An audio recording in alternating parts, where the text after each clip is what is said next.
Good evening. Today we are introducing new legislation to keep my promise to you, to stop the boats. My policy is very simple. It is this country and your government who should decide who comes here and not criminal gangs. Now, the first step is understanding the nature and scale of what we are dealing with. The number of people entering the UK illegally in small boats has more than quadrupled in just the last 2 years. Those illegally crossing the Channel are not directly fleeing a war-torn country or persecution or an imminent threat to life. They have travelled through safe European countries. They are paying people smugglers huge sums to make this dangerous and sometimes tragic journey. Now, the reason that criminal gangs continue to bring small boats over here is because they know that our system can be exploited.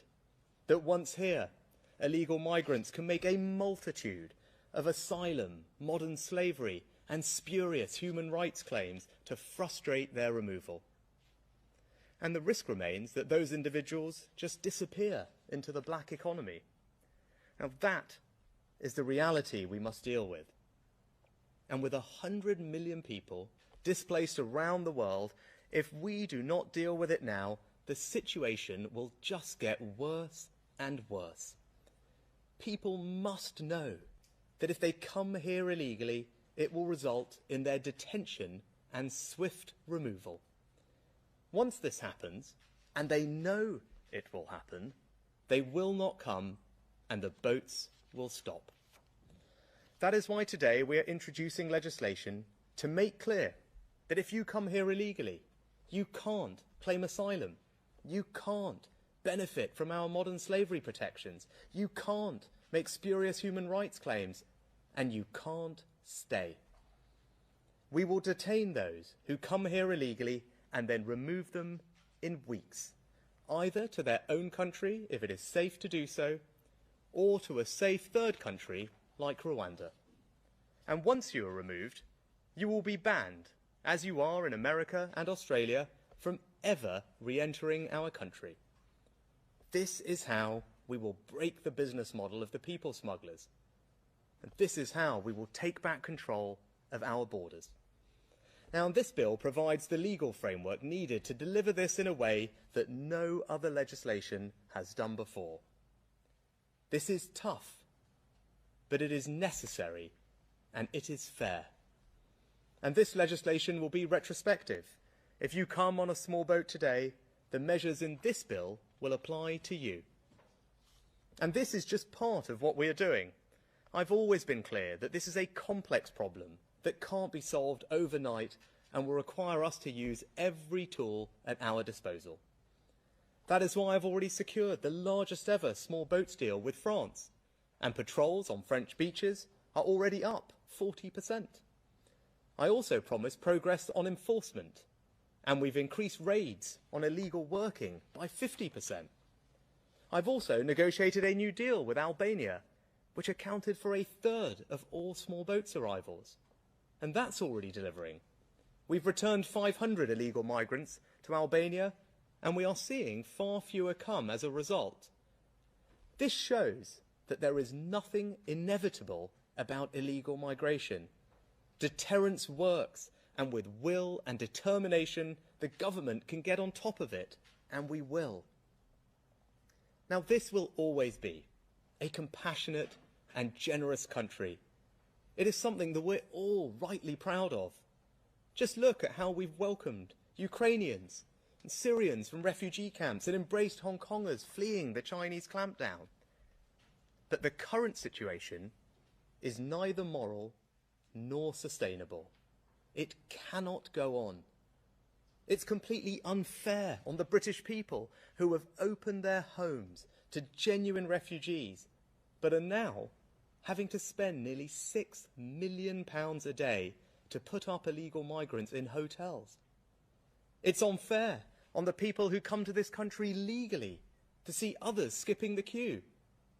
And it's devastatingly unfair on those who most need our help but can't get it as our asylum system is being overwhelmed by those travelling illegally across the Channel. If we can't stop the boats, our ability to help genuine refugees in future will be constrained. Full control of our borders will allow us to decide who to help and to provide safe and legal routes for those most in need. Now, I understand there will be debate about the toughness of these measures. All I can say is we have tried it every other way and it has not worked. So I say again, my policy is very simple. It is this country and your government who should decide who comes here, not criminal gangs. And I will do whatever is necessary to achieve that. Thank you. We'll take some questions from the media. If we could start with the BBC. Thank you, Prime Minister. Chris Mason, BBC News. If by the time of the next general election you haven't stopped the boats, will you have failed? Thanks, Chris. So look, I wouldn't be standing here if I didn't think that I could deliver on this promise. At the beginning of the year, I stood up in front of the British people, made 5 promises, and one of them was to stop the boats. And since I've had this job, I've spent a lot of time thinking long and hard about how to solve this problem.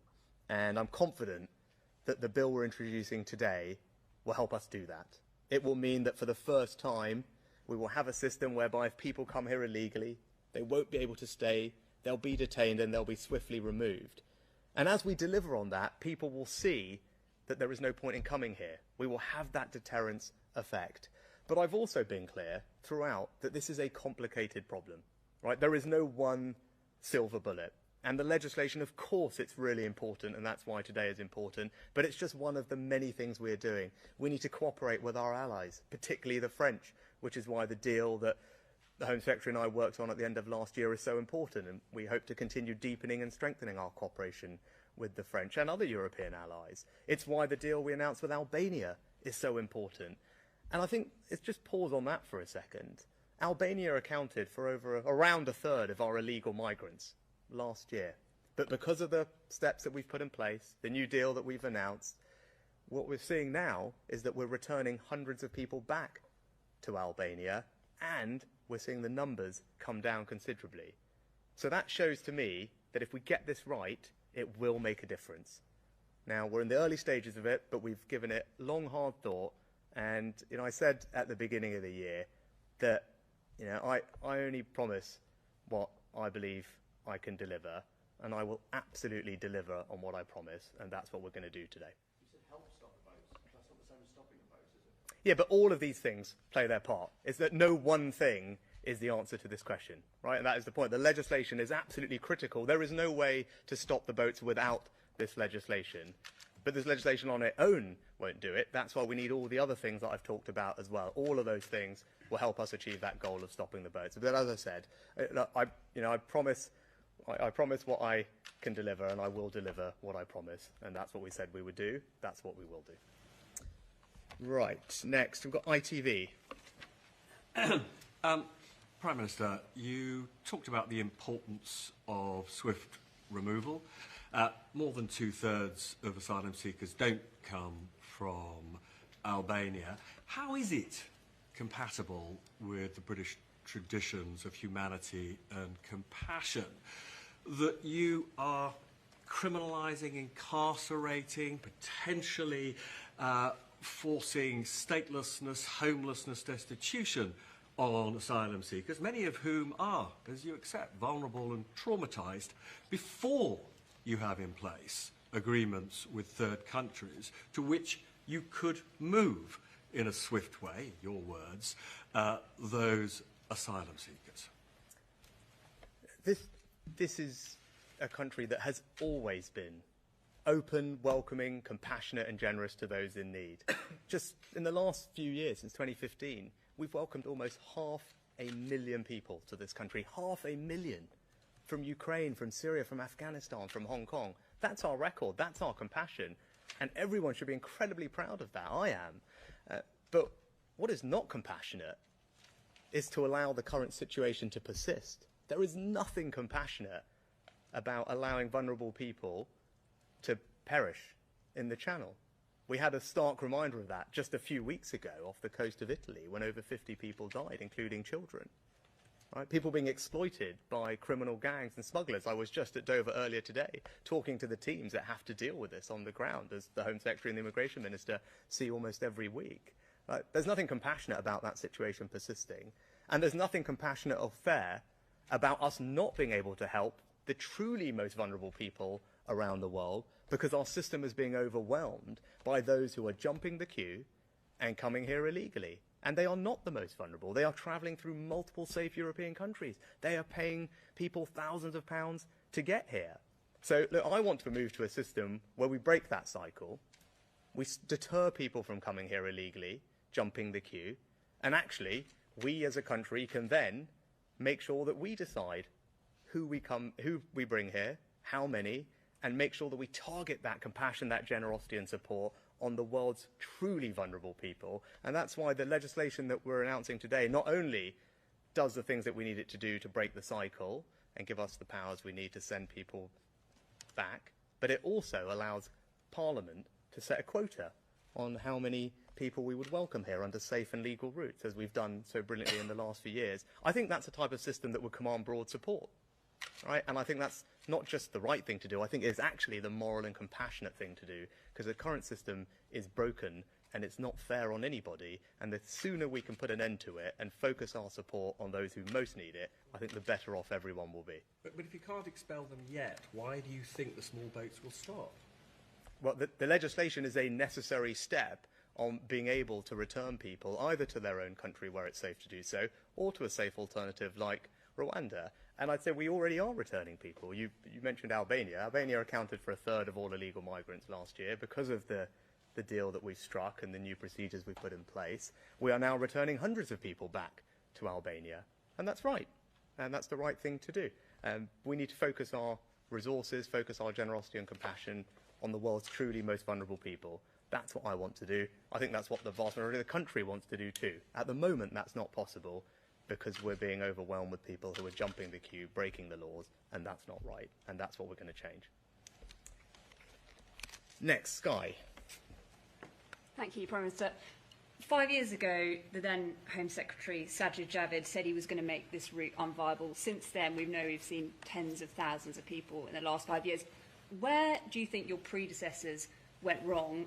Why are you different? And can I also ask, what does success look like to you? Will you be setting targets for where you want the numbers to be in a year's time? So this is not about dwelling on the past, because the situation has just got far worse. As I said in my remarks earlier, just in the last 2 years, you talked about when Sajid was Home Secretary, so just in the last 2 years, the numbers of people crossing the Channel illegally have more than quadrupled. Right? That is the scale of what is happening, and they're forecast to get worse. And the other thing, it's not just us. Right? So anyone who thinks this is just a UK-specific problem isn't being straight with you. This is happening across Europe. Right? Europe last year saw something like 63% increase in the numbers of illegal migrants, one of the highest numbers they've experienced in almost a decade. And that's because globally this is a challenge. And it's only going to get worse unless we do something novel, that we do something bold to try and stop it. And that's what our legislation today does. Now, success is us stopping the boats. Success is us having a system that people come here illegally are returned back to their own country where it's safe, or an alternative. And if we can get that working, as I'm confident that we will be able to, as we already are with Albania, we will see the numbers come down, because people will see that it is not worth their while to risk their lives, to pay gangs thousands of pounds for something that ends up not what they expect. And that is the system that we're going to deliver. Now, we've always said, as I said to the questions earlier, there's no one silver bullet to this. Right? So not only do we need the legislation to be implemented and make sure that we can implement that as quickly as possible, we also need to cooperate with our allies. We need to make sure that we keep signing returns agreements. We need to step up what we're doing on immigration enforcement, as we are, and raids are increasing dramatically. So those are all the different things that we need to do, and we're going to do all of them. We're firing on all cylinders to grip this problem, and people can judge us on our results. I've only been in this job a few months. We're already making, I think, more progress than we've made in a long time. And as a result of this legislation, I think we now have something that is very powerful. We haven't done anything like this before, and it gives us the tool that we need to implement the system that I described. And we've gone further than anyone's gone before. It's right that we're doing that because the situation has got far worse than it was just 2 years ago, but we're responding appropriately. We're responding with tough measures, but they are responsible, they are proportionate, and crucially, they're fair. But you're not setting specific targets in terms of the numbers. Well, I think people will judge us on our results, and as I said, we're already seeing the results. Illegal migration rates up 50% since we announced the proposals to do that with Robert at the end of last year. Already hundreds of people being returned to Albania. We're getting the asylum backlog down as well, down by 6,000 just in the last couple of months since we've improved all the processes there. New deal with the French at the end of last year, hopefully further cooperation to come. We promised new legislation. I'm standing here today with the Home Secretary introducing it. So we are continuing to deliver the things that we said, and I'm highly confident that as we keep moving forward, people will see a big difference on this. Right, next, LBC. Theo Usher with LBC.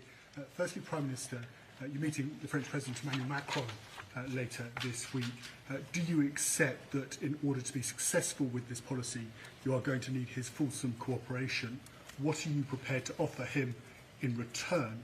And if I may, just very briefly on Sue Gray, do you still have faith in the integrity of her report into Partygate?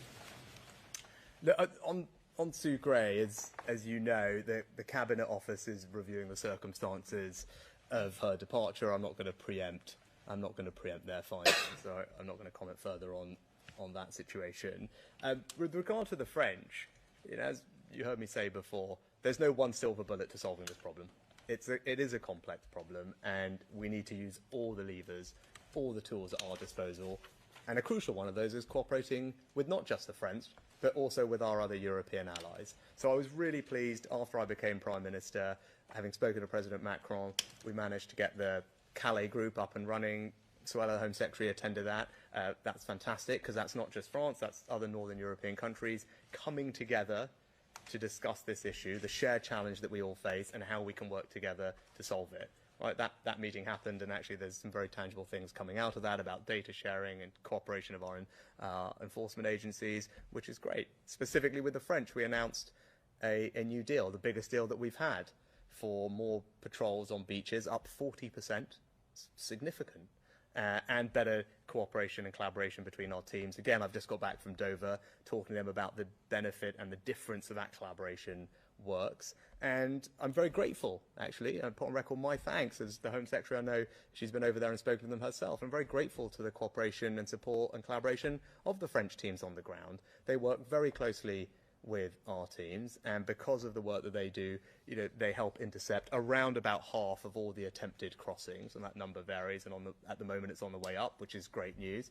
But that's part of the conversation that we'll be having on Friday, is how can we strengthen and deepen and broaden that cooperation. But this is ultimately a shared challenge, and actually you're seeing across Europe, France is looking at new laws to tighten up their asylum regime. Germany has appointed a special commissioner on asylum. Italy is looking at new laws to talk about how they regulate search and rescue operations in the Mediterranean, because many countries are facing the same challenge. And actually, if we work together, it's going to be easier for us to deal with it, particularly on upstream cooperation of our law enforcement agencies, because the best thing we can do is try and disrupt the gangs right at the beginning at source before people end up arriving here, and that's the kind of work that we can do more of, and hopefully we'll be having that conversation on Friday as well. But I'm very grateful to the teams in France for the support and cooperation that they have given us, because it does make a difference.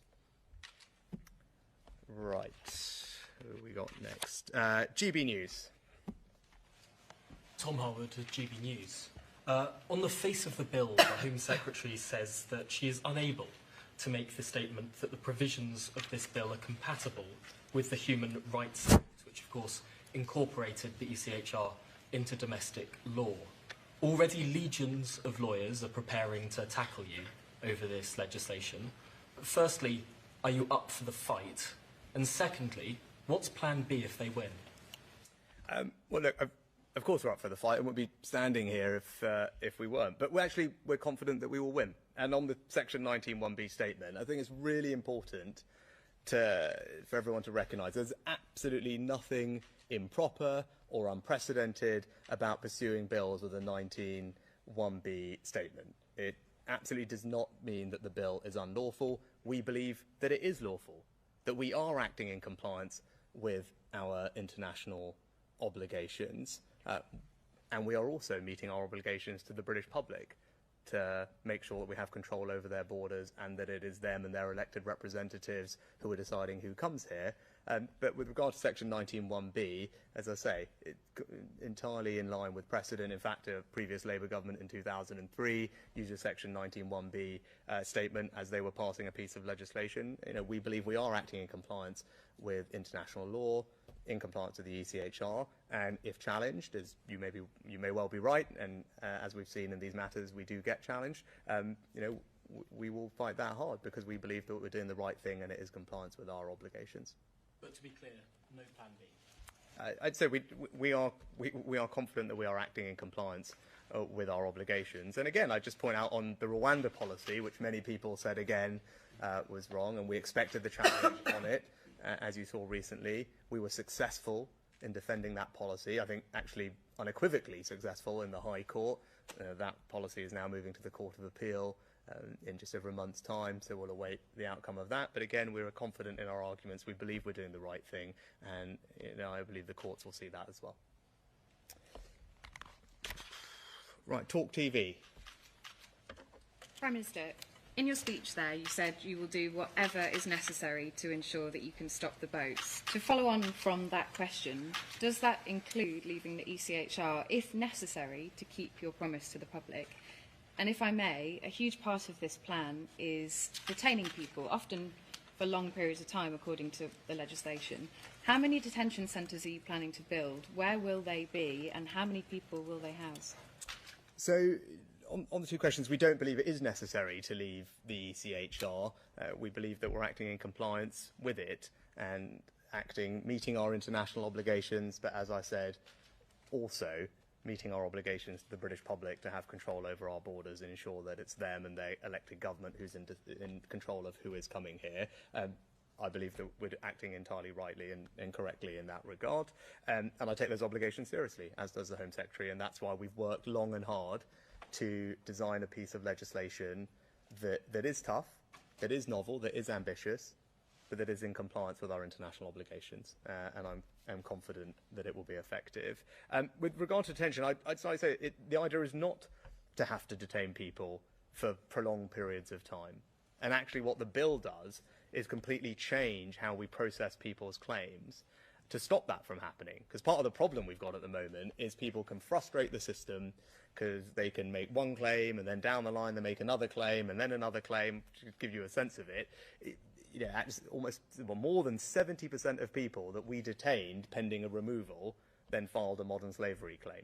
Right? When we put people and told them they were going to go to Rwanda, 2/3 of them claimed modern slavery towards the end of a process. And we can't have a system like that which can be taken advantage of. So what this new piece of legislation today says is that you've got to make your claim right at the beginning, any and all claims that you have, and we will hear it quickly. In fact, there's very few that will be valid under this new system, and we will process them in a matter of days or weeks. So it's not the idea that people are kept here for indefinitely long periods of time. That's not what we want to see. We want a system that is working far quicker than what we have today so that we can swiftly remove people. We do have thousands of detention places already, and we're in the process of building over 1,000 more in 2 different sites. And we will do everything that we need to make sure that the bill is delivered, and that work has already started. But we're very confident in what it does. But crucially, it's not about detaining people here for months on end. It's about processing them very quickly, which the bill will enable us to do, and then removing them. That's the system we want to move to. Times. Prime Minister, the Home Secretary today described the ECHR's interim injunctions on Rwanda fights as opaque and deeply flawed. She said that they are undermining our ability to control our borders. Do you agree? Do you think the ECHR overstepped the mark? And are you prepared to take action around that? Secondly, Simon Case is facing a lot of criticism over his WhatsApp messages, which have been leaked to the Telegraph over Matt Hancock. One of them accused you of being bonkers. Will Simon Case still be your Cabinet Secretary by the time of the next election?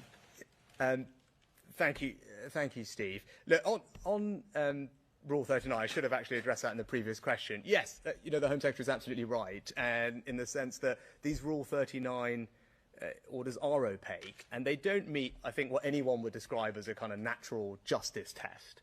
And that's because they're conducted behind closed doors.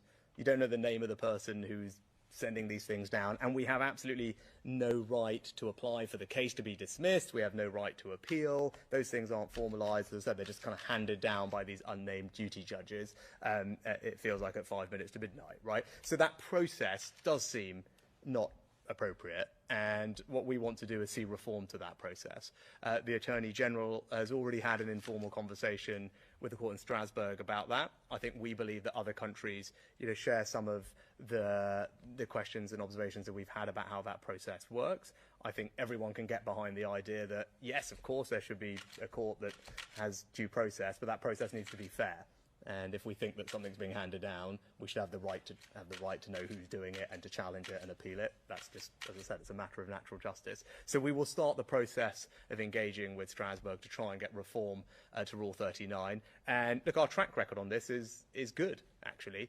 Some time ago, we embarked on a similar reform process with the court, particularly on Rule 39, and it resulted in some changes, which are called the Brighton Declaration. Now, I'm not a legal expert, so Suella can probably fill you in on the detail afterwards.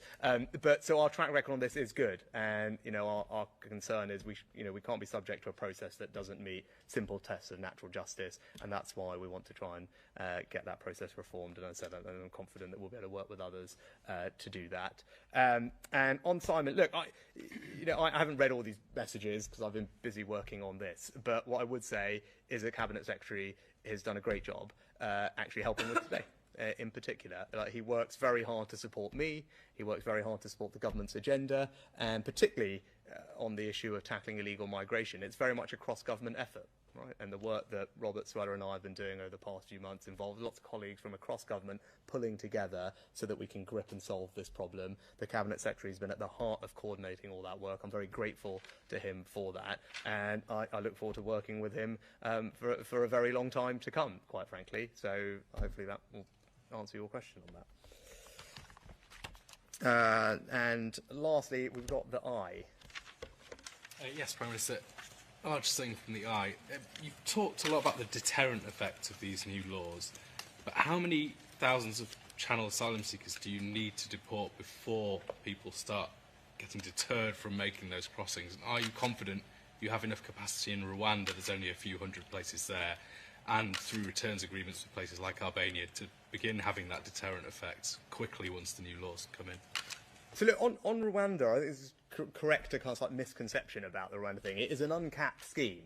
So everyone keeps saying we've only got 200 places. No, it's an uncapped scheme. So that's everyone should know that. So they should have confidence that that's what's happening there. And having just spoken to the Rwandan president the other night, they remain committed to their partnership with us and looking forward to making sure that it can work properly in the way that we all want it to.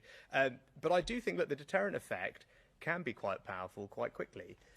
Actually, one of MPs in Parliament today, Tim Loughton, was talking about a Home Affairs Select Committee trip that he'd been on to France. And actually, where they were talking to some of the people in France who said that after the Rwanda deal was first announced, they suddenly saw a change in behaviour about people who were there, who stopped them wanting to come over here and were trying to figure out about staying there. And that was just on the fact that they'd heard about Rwanda when it was announced. But also, just look at what's happening in Albania.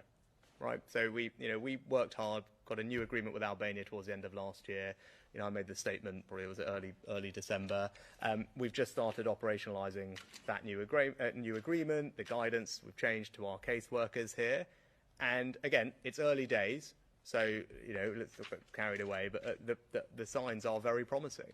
Right, we have now returned hundreds of people, and Robert's been working incredibly hard to get people back on planes. So hundreds of people have been returned. We're also doing comms in Albania, and we are seeing a change in the numbers coming here from Albania and also how our system is treating them when they are here and making it clear that they shouldn't be here and actually they should be refused and sent back. Now, that's only been in place for a matter of weeks, but it does give me the confidence that the deterrence can work and will work, and that's why this bill is so important, and that's probably a good note for us to end on. because that's what this rests on, right? It rests on the simple premise, I think the common sense, straightforward premise, that if you come here illegally, you will not be able to stay. You will be detained and you will be swiftly removed to your own country if it's safe for you to be sent back there, or indeed a safe alternative like Rwanda. And that system, delivered and operational, will serve as a strong deterrent. It will break the cycle of criminals. And if you spend any time with people at Border Force in Calais or anyone who deals with these people, be in no doubt the people who are doing this are criminals. And people are dying and being taken advantage of because of the system that is now in place. And it would not be right to stand here as Prime Minister and allow that to continue and not try absolutely everything we can to stop it from happening. And that is what we are doing. Right? We have been working long and hard at this. And as I said, it's complicated. It won't be solved overnight. But with will and determination and creativity, we will be able to grip this problem. And whether the bill's one part, the cooperation with France is another part, returns agreements, enforcements, we are doing it all because when I said at the beginning of the year that we would stop the boats, I meant it. And we will keep working until we've delivered that. Thank you very much.